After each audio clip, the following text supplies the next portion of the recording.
welcome back, fellow fans of the written word. Welcome back to my setting, continuing with the Crown of Swords, Wheel of Time. Let's read, and now we're going to be talking about chapters 10 to 20. And now for a hopefully brief recap. So we open with Egwene, and Egwene is headache-ridden, has a lot of troubles with her fellow sisters because apparently nobody is, well, that's not fair, but she feels like Siwan and others are keeping things from her. So, and Siwan, on the other hand, complains that one of the sisters, Aldane, is removing her channels from her eyes and ears. And she seems to have trouble adjusting to her new place in the organization. She is on a much lower position than she were for a lot of time. And then in comes Myrelle. And Egwene realizes that she kind of has a leverage against her because Sheriam has revealed the rumors that were spread in the tower. And a lot of back and forth, and two sisters, Lelaine and Romanda, complain about a third sister named Delana, who wants to be more proactive in finding Black Aja, to the point of proclaiming that Elida herself is Black Aja. Romanda has a sort of a plan of action on how to identify and recognize Black Aja, but Lelaine does not approve. And Egwene, actually being super busy and headache-ridden, doesn't even make a ruling of any kind. But there is a point in that argument. I think both sides are actually somewhat right. I don't remember who said it, but when they're arguing back and forth about the Elida's tower being infested with Black Aja, either Lelaine or Romanda say that, be that as it may, if we are to proclaim publicly that we recognize them and accuse them of being Black Aja, that will just make them go back into hiding. And we do know that Black Aja was such a taboo in the tower that, I mean, for hundreds, thousands of years, you couldn't even say the word out loud. And if you are to say it now, it's going to make things difficult. The point is not that everyone disagrees. There seems to be a consensus that yes, Black Aja are real, they are a problem, and the Elida's tower is a viper's nest of them. On the other hand, I do understand the need to be more proactive because they do possess a real threat. And I mean, it's left unsaid, but Black Aja can and may infiltrate Egwene's tower as well. So that's not out of the question, is it? And Egwene goes off on a riding mission because Gareth Bryn has asked her to accompany him because he wants to show her something. And on the way there, they discuss army and just the grand plan. And he not so subtly suggests that the armies he has amassed and will amass are hers, implying hers, not Tower's, to command. He has a sort of drive to crown her, so to say, as the one true Amerlin seat. And then we have a confirmation of Lan, and confirmation that yes, he has been passed, his bond has been passed to another sister, Myrelle. And a bunch of drama about no with I think a lot of merit that all of this has happened without any type of consent from Lan, and it's not okay. But the counter argument seems to be that this was done to save him because, I don't know, apparently it would make a warder suicidal. I don't know. It seems kind of shitty towards Nynaeve, but there we are. Then back to Avienda. Avienda and her band go and visit Sea Folk. And we have a scene of Avienda being uneasy with this huge body of water around her, and some little self-reflection about how different wetlanders are and how little she still understands them. And then Elaine mentions two sisters, Arena and Nicola, which, if I remember, and please correct me if I'm wrong, they are emissaries from Elida, right? And Avienda suggests that Egwene should just get rid of them, and Brigitte seems to approve. But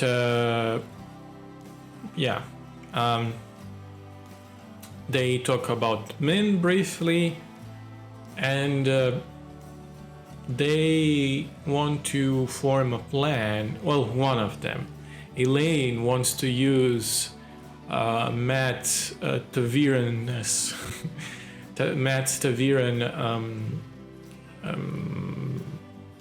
choice altering warping ability to help them find the ball, the ter'angreal they've been seeking all this time. And Nynaeve, of course, protests because she has a very low opinion of Matt. And but the others seem to find merit in that, and by the others I mean Brigitte and Elaine, but with a caveat that Brigitte should be the one to get Matt on their side, because two of them are not that well acquainted, and he might be resistant to Elaine or Nynaeve, of course. And Avienda, she chats with Elaine some more, and there's that. They also chat with the crew of the ship, which I don't think is that important. Elaine and Nynaeve have some kind of wounded pride because the Sea Folk do not acknowledge two of them as full Aes Sedai, which they're not. But whatever. Well, they are, but in name only. And anyway, what I'm trying to say is they also mentioned something called the bargain, and this is some sort of ancient prophecy about lending ships to the Dragon Reborn's cause, I think. I think this will be more prominent later, in the later books. I can't be sure, but it wasn't discussed at length all that much. And then we cut back to Matt. And this is one of my favorite scenes in the book so far. He gambles on horses, and he is betting on a horse that is ridden by Olver, the boy he took in with his band. And he, of course, wins a lot of money, but that's not the point of the scene. He is contemplating on how to return Elaine. So he has men watching the palace, but Elaine and Nynaeve keep slipping by. And what happens next is quite interesting. He notices a woman in a very noticeable outfit, and suddenly memories flood him. And we have a flashback to the first book when Rand and Matt are escaping, running, and Rand is, after taking care of Matt, gets sick himself, and they're approached by a dark friend, assassin, who, in the guise of helping him, tries to kill them both. And Matt, in that occasion, saves them both. So he tries to follow her. He follows her, and through that he uncovers the whole cell of dark friends in the city. So what happens next? We have Matt going to the palace, and he wants to warn Elaine and Nynaeve of the things that transpired, of the dark friend and everything else. And in this Faulty Tower-esque fashion, he is transferred from one servant to another until he is encountered by two Aes Sedai from Elida's side, Teslin and Jolene, and they want to kidnap him, and they almost do. So a woman named Meryl kind of helps because he is summoned by the queen. Otherwise, I think he would be captured. So he is saved. He's summoned by the queen, Tywin, and from what I understand, she's a queen, kind of a honorary title there. She doesn't hold much of real executive power. So she agrees to help him deliver the message. So she gives him pen and paper, and will kind of pass the message on. And he slips. Does he slip? I don't know. He kind of, I guess he wants to repay her, but he tells her about the dark friend situation. And Tywin then goes into this whole spiel about, I know who you are, I know that you're Taviran, I know that you make Aes Sedai kind of uneasy, you draw a lot of attention. And then she flirts with him, and then they are interrupted by her son named Beslan, who barges in and wants to be best friends with Matt. And Tywin hopes that too. And Matt isn't too happy about being a babysitter, but it is what it is. So Matt goes back to the tavern, and he is attacked. He is jumped by several assassins. He defeats them, and yeah, that's about that for now for Matt. Cut back to a scene between Black Aja and a wise woman, Black Aja Falion. I don't remember wise woman's name, and they kind of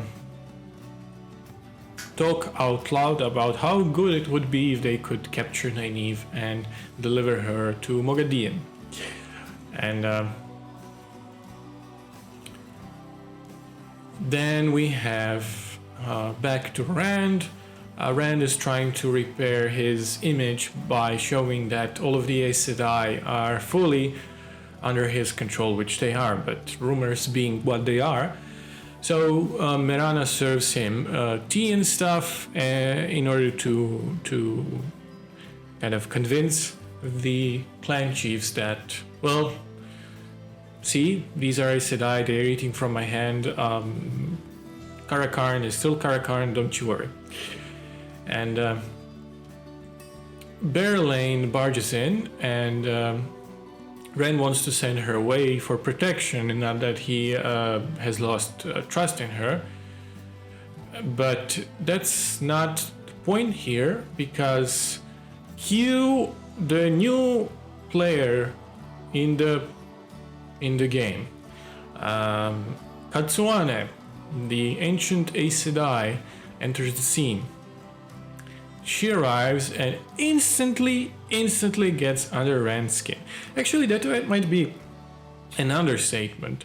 He almost sets the whole space on fire. She just infuriates him, and well, they bicker, and then she also kind of, between infuriating him, asks him about where does he hear voices, implying Louis Theron. Although I don't know if she suspects Louis Theron, or she just, with her experience and knowing male channelers and what they do, and what they live through, just in general, right? Which he negates. He kind of skips over it, and then she leaves with the subservient Aes Sedai that Ren has captured, and they are under fealty to Rand, but she still gets some information out of them, because, well, she's an Aes Sedai, one of the oldest and most capable, and Aes Sedai do not lie, but they are quite skilled in getting information in between the lines. Then the headmistress of the school Rand visited last book, Adrian, arrives to Rand, and she is very distressed because she has terrible news. Herifeld was killed. And Herifeld was that nice, scholarly dude who was kind of on the same wavelength as Rand. They talked about the boar and the power and the implications of the wheel and everything like that. He was one of the few people who did not treat Rand differently. And it is sad. He was a nice guy. So that's that. Katsuane then also talks about her role in well, I wouldn't say role, but she does share her experiences with the Aiel. And then Min comes in, and she's then she informs Rand of another death. Another death being the woman that put herself on the throne in the last few chapters, that Rand exiled. Apparently she hanged herself. Did she? I don't think it matters in the grand scheme of things, but yeah, and she is distressed, and then she is more distressed when Rand tells her that the nice old man Fel is dead.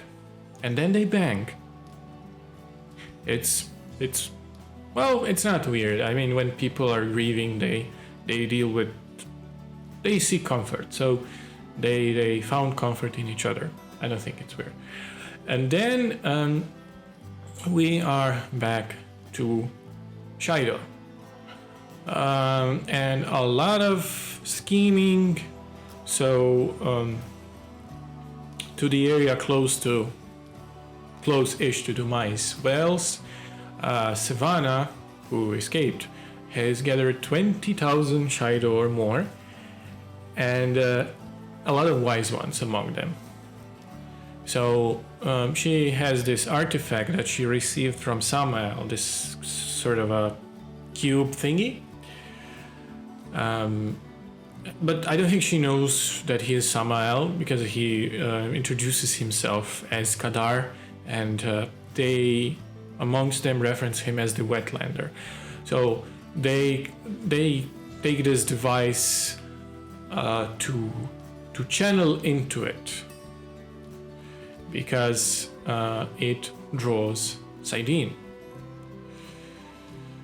And I'm not too sure about the purpose of this box. I think it works on a similar principle as the Damani colors, and it is meant to control a Rand. Well, control him, does that mean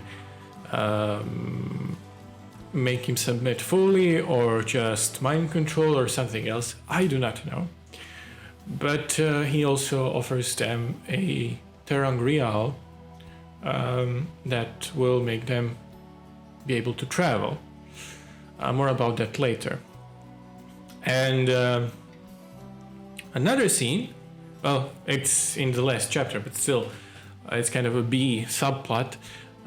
There is this man figure, silhouette, called the Watcher, and he is observing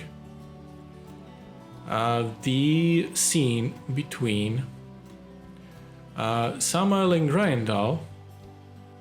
Samael is claiming to be Naiblis, and also Samael is claiming that he has a truce with Rand, which he didn't. If I remember correctly, Rand told his emissary to get bent.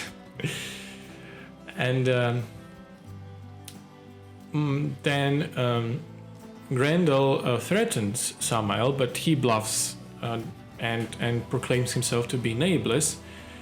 And the Watcher, the figure, doesn't think that's true. He thinks he's bluffing, and they leave. And then the Watcher thinks about maybe disposing the Shider Wise Ones, but decides against it. Let's move on to questions. My first question: will Matt ever remember Brigitte from his past lives? Because when Nynaeve and Brigitte are discussing, and Elaine are discussing using Matt to get the terangrial, they touch the subject. So is that possible? I mean, they don't know that he has these memories of past lives in him, but I'm curious, will this ever happen? Because Brigitte has mentioned that it is possible. So, next question is, who is the Watcher? Who is the man watching Samael and Grendel? And how does he know? This is the most intriguing part to me. How does he know that Samael is bluffing? That he isn't confirmed Naiblis?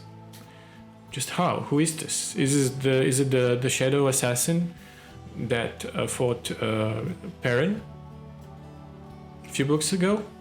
Who knows? Next question: what's the deal with Alana?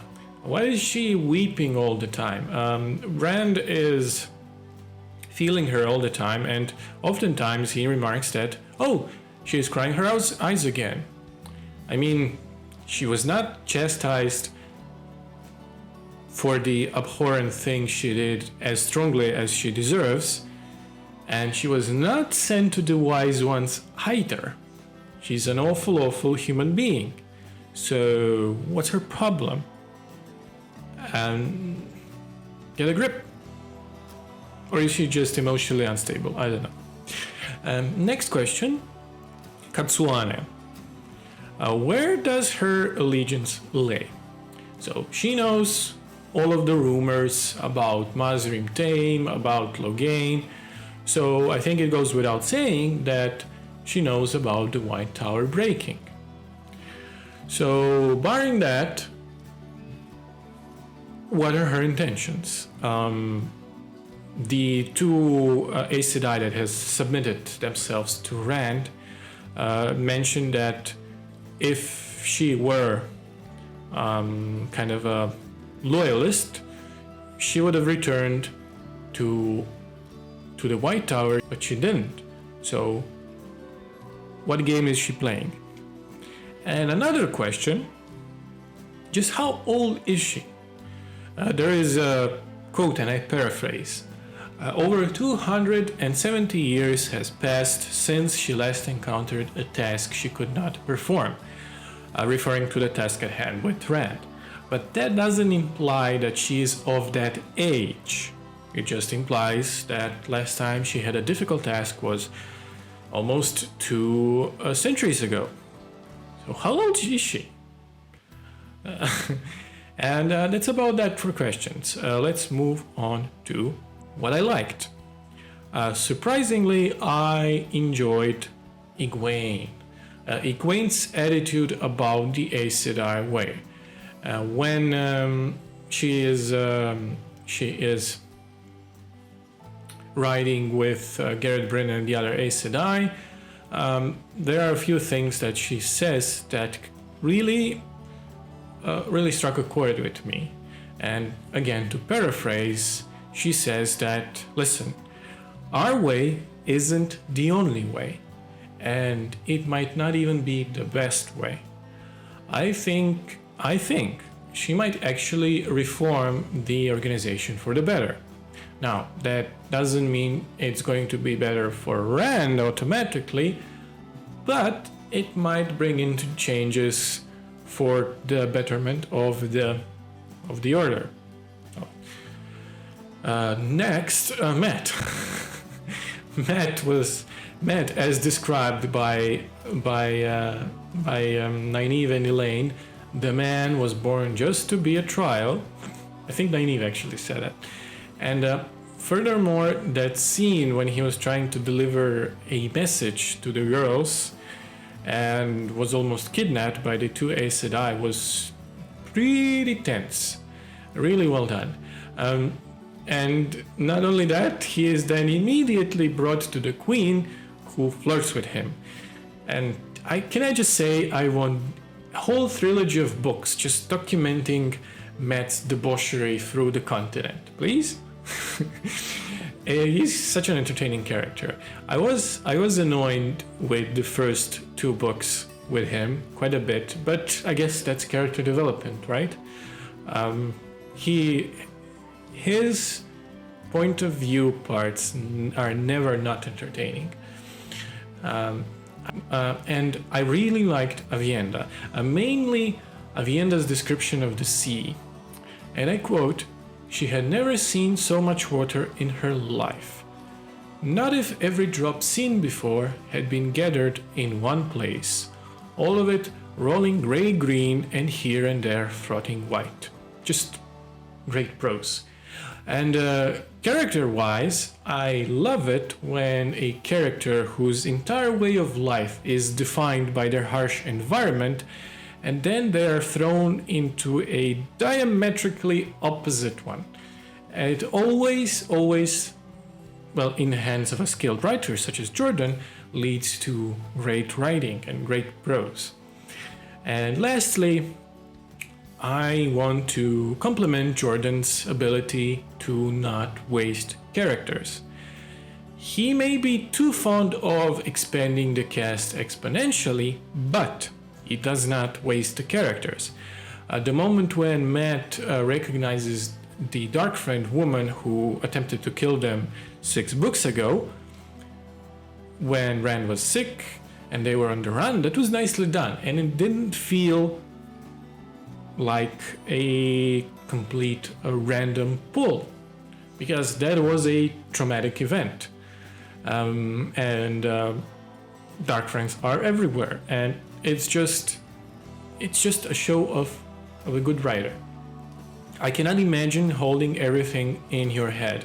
I mean, yes, of course, every writer has some sort of a reference book, I assume, if you have such a long spanning book series with so many characters, but still, it's impressive. It always is impressive. Moving on to the things that I didn't like. And, well, none really. I don't think there's anything I disliked in this few chapters. So let's move on to predictions. Number one, Katsuane. I see her as the Aes Sedai Dark Horse. I think she will play a grand role, probably an advisory one. I very much doubt so that she will get close to Rand the way Moiraine did, but I think she, as an independent agent, might make things more interesting. So yeah, that's my prediction. So that's that. Thank you guys for watching, and once again, thank you, Ethan, for your support on Patreon, and thank you everyone for watching and liking and subscribing my videos. More to come, and stay safe and have a good one. Bye bye.